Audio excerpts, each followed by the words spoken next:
Expectativa, realidade. Bom dia, meu nome é Brena e eu serei a professora de vocês nos próximos dias, tudo bem? Como eu estou trabalhando à distância, então eu vou me comunicar com vocês por meio desses vídeos. E eu preparei as aulas levando em consideração o conteúdo que é desenvolvido nas aulas do CMASP. Só que é claro, não vou fazer da maneira como está lá.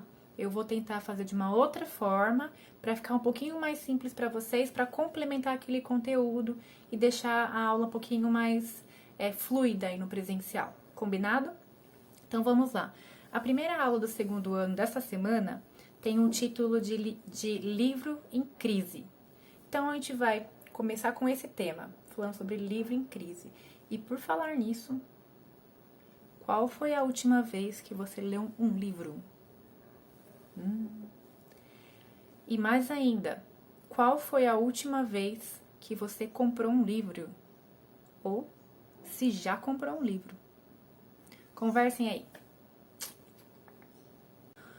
E aí, qual que é o contexto de amizade de vocês? As pessoas têm comprado livros ou não? Ou elas têm baixado livros pela internet? É uma coisa importante pra gente pensar. Eu mesma aqui, tô na minha casa, né, na casa da minha mãe. Eu tive recentemente que me desfazer de muitos livros. Eu tinha muitos. Tem alguns guardados ali no outro cômodo. E aqui eu deixo comigo guardado alguns que eu gosto muito aqui em cima, ó. Vou mostrar. Peraí.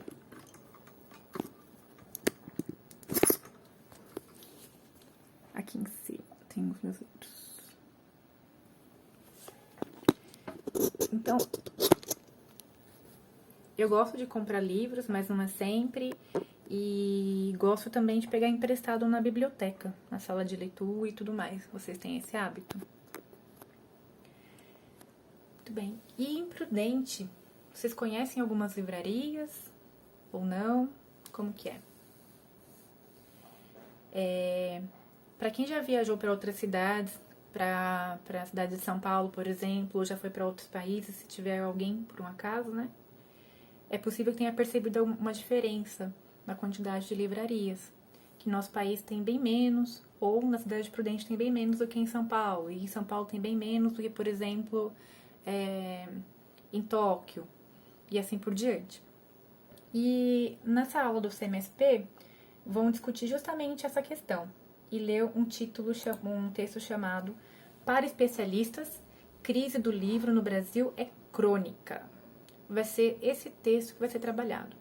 E o próprio título, Para Especialistas, Crise do Livro no Brasil é Crônica, já mostra uma opinião. Não, tá. E esse Para Especialistas, Crise do Livro no Brasil é Crônica, indica, já dá algumas pistas pra gente sobre o que vai ser falado no texto. Pra gente exercitar esse nosso levantamento de hipóteses, ou seja, falar aquilo que a gente acha, eu gostaria que vocês conversassem. Pense nessas palavras que estão no título e escrevam o que você acha que vai aparecer no texto. Vão falar o que sobre o livro? Vamos lá? Tudo bem? Ok. Com base nisso, a gente vai conversar agora sobre o seguinte.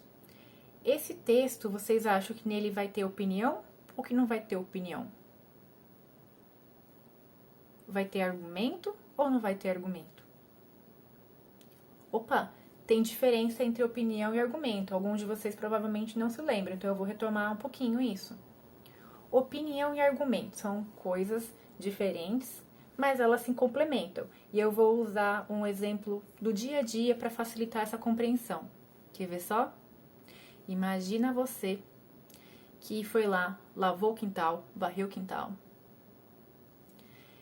Ou você foi lá e lavou uma louça para sua mãe, para seu pai, para sua avó, para sua tia. E aí, você terminou de fazer o trabalho, você tem a opinião que você então agora está livre para sair para casa dos seus amigos ou para ir andar de bicicleta. E aí você vai lá e fala para sua mãe: Ô mãe, ó, eu queria ir ali andar de bicicleta. Posso? Ela vira e fala, não. E aí, o que que acontece? Se você é aquele aluno, aquela aluna que sabe o que que é argumento, você vai investir um pouquinho no argumento para persuadir. Persuadir é convencer a sua mãe de que você deve ir, que é justo que você vá andar de bicicleta, por exemplo. Então veja assim, alguém falando de uma maneira com argumentos. Ô mãe, eu já lavei a louça de casa do almoço, e eu tô me sentindo um pouco assim já cansado, porque eu também fiz lição hoje da escola, né? Hoje de manhã. Então eu tava pensando que pra eu relaxar, seria legal eu dar uma volta de bicicleta, pegar um ar puro. Muito O que cuidado. você acha? Mulher, o golpe tá aí. Pode ser que tenha alguns pais aí que estejam um pouquinho mais duros e tentem não deixar. Mas o fato é que a chance de você conseguir sair de casa é maior, porque você deu alguns argumentos do porquê, aquilo que justifica a sua vontade de sair e que justifica o seu sair, a sua vontade, a sua opinião de sair, o seu desejo. Então, quais são os argumentos neste caso? Você coloca que você já lavou a louça, ou seja, você cumpriu com uma obrigação doméstica. Você coloca que você cumpriu com uma tarefa da escola, sua obrigação escolar. E você diz que você está cansado e que uma das maneiras de descansar é tomar um ar fresco. Olha quantos argumentos. Então agora eu vou explicar um pouquinho melhor em relação à opinião. Então a opinião seria assim, ó. Eu acho que sair é importante. Eu acho que sair é legal. Eu acho que andar de bicicleta é legal. Ou eu posso dar uma opinião sem usar o eu acho, né? Sair é legal. Andar de bicicleta é legal. É uma opinião.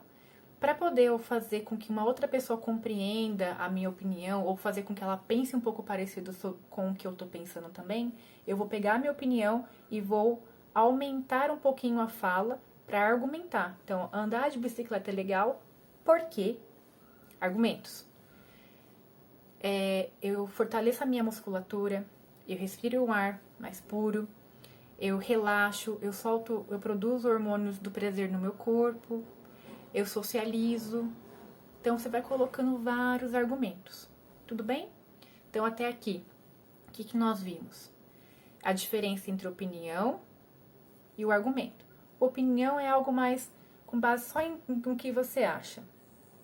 E o argumento, você vai se basear em assuntos que já são comprovados que fortalecem a sua opinião, como, por exemplo, andar de bicicleta faz bem à saúde. É um dos argumentos. Ok, então naquele texto, para especialistas, crise do livro no Brasil é crônica, você vai encontrar algumas passagens que são argumentativas. Ou seja, que vão dizer o porquê que eles acham que a crise do livro no Brasil é crônica.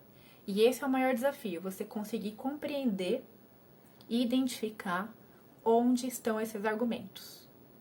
Então, a gente vai partir para o estudo do texto neste momento, ler o texto, conversar sobre o texto e marcar aquelas partes que vocês acreditam que são as partes sobre...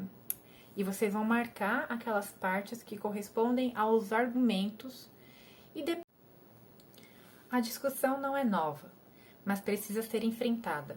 O livro está em crise no Brasil?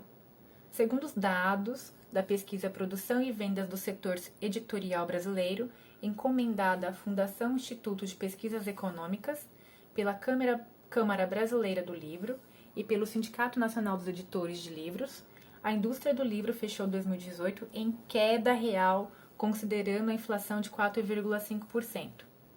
Além do mais, em um país onde, de acordo com o Instituto ProLivro, se lê apenas 4,96 livros por ano, contra 11 livros nos Estados Unidos e 7 na França, por exemplo, e onde 30% da população nunca comprou um livro sequer, não se pode esperar muito que esse quadro mude, principalmente se os preços estiverem nas alturas.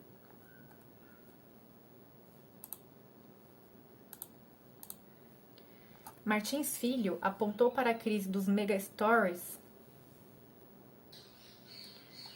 Martins Filho apontou para a crise dos megastories algo que também já vinha sendo vivenciado no exterior. Para o professor, o fechamento dessas lojas revela uma possível inexperiência do empresariado brasileiro, já que ocupam os espaços mais caros de shoppings, mesmo sabendo que o livro nunca foi um produto de grande retorno financeiro. Isso também teria contribuído para que as livrarias começassem a vender outros objetos que não livros, como eletrônicos e artigos de papelaria. Já Verano destacou que é importante observar todos os aspectos dessa crise. Ao mesmo tempo que duas grandes redes entraram com pedidos de recuperação judicial, gerando um efeito cascata que afeta os editores, há uma série de livrarias pequenas que vêm sendo fundadas seguindo modelos mais antigos, disse. Algumas dessas livrarias tiveram crescimento e podem representar um novo caminho para o mercado editorial. Muito bem, voltando um pouquinho, dá uma olhada ali no texto e fala pra mim. E marca no caderno, aliás, que a gente não tá podendo conversar, né? Vai marcar no caderno, depois eu vou ter acesso a isso. Em que partes você observa que pode ser que tenha uma opinião da pessoa e qual parte que é o argumento, ou seja, aquela parte que reforça a opinião. Vamos lá.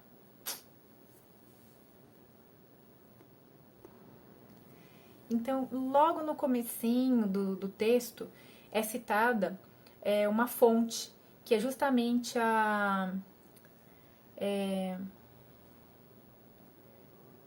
pesquisa da produção e venda do setor editorial brasileiro, que foi feita pela Fundação Instituto de Pesquisas Econômicas. Então, eles citam um dado, que esse dado vai reforçar a opinião deles, que é qual? Que no Brasil existe uma crise do livro. E aí, eles colocam que essa crise, ela existe mesmo e ela é comprovada com base nessa pesquisa. Então, essa pesquisa é um argumento. Tá aqui, ó. A gente consegue observar, então, que nós podemos usar pesquisas, falas de empresários, falas de pesquisadores, de modo geral, para reforçar, e artigos, tanto científicos quanto os artigos de revista, de jornal, para reforçar as nossas opiniões. E é importante saber isso porque esse é o mecanismo de escrita da redação para o vestibular ou para o Enem. Então, vai ter lá um tema que você vai ter que colocar a sua opinião, e para você colocar a sua opinião e ela ser validada, você vai precisar colocar argumentos também. Tudo bem até aqui? Opinião e argumento, coisas diferentes, mas se complementam. Voltando para a discussão sobre a crise do livro, eu queria saber de vocês. Existem outros motivos para que essa crise exista no Brasil, a crise do livro? Outra pergunta. E agora uma pergunta que vai provocar. Se você tem R$100 e você tem que escolher usar esses R$100 para comprar 2 livros ou comprar 2 calças, qual é a sua resposta? Você vai preferir comprar o livro ou as 2 calças? Outra questão, se uma família ganha um salário mínimo, é com aquele salário mínimo que ela vai se alimentar, e mal dá para comer, você acha que essa família vai optar por comprar a roupa ou o livro? E às vezes também tem que escolher entre um livro e a comida, ou ainda escolher entre a roupa e a comida. Então a crise do livro também, na minha opinião, tem uma relação econômica. Então é a minha opinião. E agora eu vou colocar como um argumento para justificar que existe no Brasil uma diferença muito grande das classes sociais que faz com que algumas famílias tenham que fazer uma opção entre aquilo que ela pode comprar ou não. E o livro é um dos produtos que é considerado caro no nosso país. Claro, é possível a gente comprar um livro usado, mas mesmo assim, então, são várias situações econômicas no nosso país. Esse é um dos meus argumentos. Outro argumento que eu usaria para falar que... Outro argumento que eu usaria para reforçar essa minha opinião de que também existe uma relação econômica das famílias é que a economia, quando você tem mais dinheiro, você tem possibilidade de ter mais lazer. Se você tem mais lazer, você tem mais acesso à cultura. Se você tem mais acesso à cultura, você fica mais curioso de saber sobre gibis, sobre revistas, sobre jornais, sobre livros de modo geral. E aí você leva para sua casa. Você leva para sua casa, se você tem filhos, sobrinhos, irmãos, eles vão aprendendo a consumir aquele produto junto com você. Por outro lado, se você não tem acesso ao lazer tão variado, portanto não tem uma cultura tão diversificada que te estimule a comprar livros ou ter acesso a pegar emprestados livros, consequentemente, aquelas crianças que estiverem convivendo na sua família, elas não vão ter a mesma vontade de ler, de consumir livro, como uma família que já tem essa outra realidade. Então, esse é um argumento que eu levanto para suportar, para dar base para a opinião de que também existe uma relação econômica e cultural, neste caso, que faz com que exista uma crise do livro. Ai, professora, por que você está falando tudo isso? Porque esse tema poderia, por exemplo, cair numa redação mesmo do Enem ou do vestibular. Portanto, é importante que vocês discutam entre vocês por que existe uma crise do livro no Brasil. Porque existem outros fatores. E se vocês exercitarem esse tipo de pensamento, vocês vão estar mais preparados para escrever uma redação para o vestibular. Sim, sim, sim. E nós estamos chegando aqui no final da aula. E para finalizar essa aula, eu quero lançar a seguinte pergunta. E vocês vão ter que escrever essa pergunta em um parágrafo, responder essa pergunta em um parágrafo pelo menos. Ah, pode ser mais? Pode. Mas no mínimo um parágrafo. Um parágrafo tem que ser pelo menos 3 linhas. E aí você vai ter que colocar a sua opinião e o seu argumento. A pergunta é: quais os caminhos para melhorar a relação do brasileiro com a leitura?